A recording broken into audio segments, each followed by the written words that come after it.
क्या भारतीय जनता पार्टी की सरकार में कोई घोटाला नहीं हुआ? जैसे हम सभी ने सुना है, कांग्रेस सरकार ने 2G घोटाला किया, कांग्रेस सरकार ने कोयला घोटाला किया। यह देश की मीडिया भारतीय जनता पार्टी के घोटालों को दिखा नहीं रही है।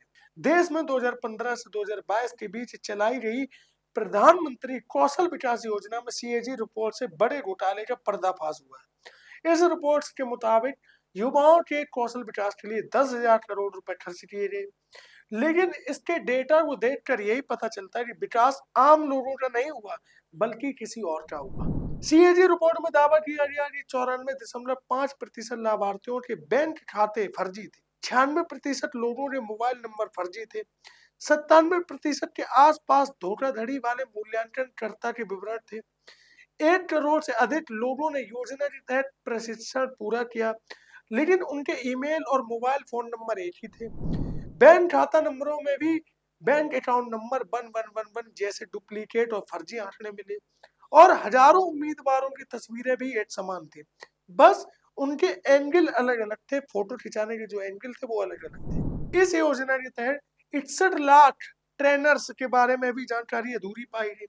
कई अलग अलग लाभार्थियों के नाम पर एक ही बैंक खाता बार बार दर्ज किए गए थे, जिससे यह सवाल उठता है कि ट्रेनिंग और प्लेसमेंट का पैसा असल में किसके खाते में जा रहा था। अब सभी फर्जीवाड़े को एक एक करके समझते हैं। योजना के तहत 1 करोड़ से अधिक युवाओं को ट्रेनिंग देने का वादा किया गया, लेकिन जब डेटा चेक किया गया तो पता चला कि लाखों लाभार्थियों के मोबाइल नंबर और ईमेल आईडी बिल्कुल एक समान है और डुप्लीकेट है। 96% लाभार्थियों के मोबाइल नंबर फर्जी पाए गए। कौशल विकास योजना के तहत ट्रेनिंग पूरी करने वाले युवाओं को सरकार की तरफ से इनाम पैसा दिया जाना था, लेकिन सीएजी ने पाया कि ट्रेनिंग पूरी होने के कई साल बाद भी 34 लाख से ज्यादा सर्टिफाइड युवाओं का पैसा उन्हें नहीं मिल पाया है। आखिर वह पैसा गया कहाँ? एक बड़ा सवाल सामने आता है। योजना के तहत बच्चों को ट्रेनिंग देने वाले 61 लाख ट्रेनर्स का डेटा भी पूरी तरह अधूरा पाया गया। इसके अलावा छात्रों का मूल्यांकन यानी एग्जाम टेस्ट करने वाले 97% एसेसर्स का डेटा संदिग्ध पाया गया और फर्जी था। कई मामलों में ट्रेनिंग पार्टनर्स ने ग्रांट का पैसा ऐंठने के लिए कंपनियों के फर्जी दस्तावेज और सर्टिफिकेट भी जमा किए।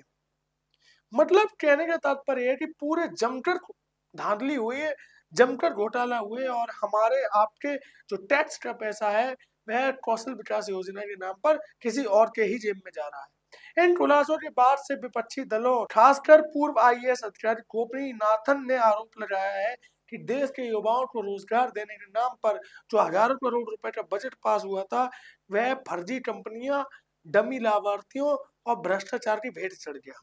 तो आप अगर ये सोचते हैं कि भाजपा सरकार ने भ्रष्टाचार नहीं किया या आप ये सोचते हैं कि भाजपा सरकार में भ्रष्टाचार नहीं हुआ, तो शायद आपकी जानकारी अधूरी है।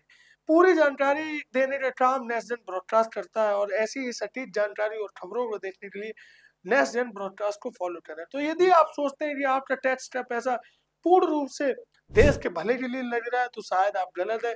आपके द्वारा दिया हुआ टैक्स का पैसा कई लोगों की जेबें भर रहा है और हम और आप 18% जीएसटी देते देते परेशान हैं। आप देख रहे थे नेशनल ब्रॉडकास्ट।